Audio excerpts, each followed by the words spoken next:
இது மிகவும் வருத்தமான ஒரு செய்தி. அவங்களுடைய குடும்பங்களுக்கு ஆழ்ந்த இரங்கல்கள். இந்த மாதிரியான கூட்டங்களுக்கு குழந்தைகளோ வயதானவர்களோ கர்ப்பிணிகளோ போறதை கண்டிப்பா தவிர்க்கணும்.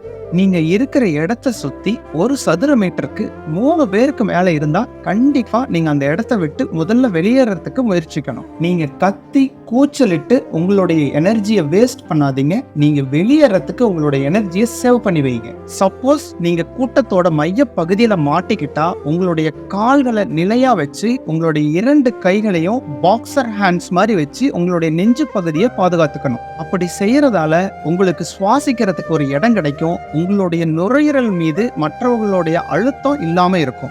சப்போஸ் நீங்க கீழே விழுந்துட்டீங்கன்னா ஒரு தாயின் கருவறையில் குழந்தை எப்படி இருக்குமோ அது போல ஒரு கழிச்சு கையில குறுக்கி படுத்துக்கோங்க. கூட்டத்தின் திசையிலேயே நடந்து அதனுடைய ஓரப்பகுதிக்கு வாங்க. கூட்டத்திற்கு எதிர் திசையில் போகாதீங்க. ஒரு குடும்பம் என்பது கடவுள் நமக்கு பூமியில் கொடுத்த சொர்க்கம். அதை நரகமாக்கி விடாது.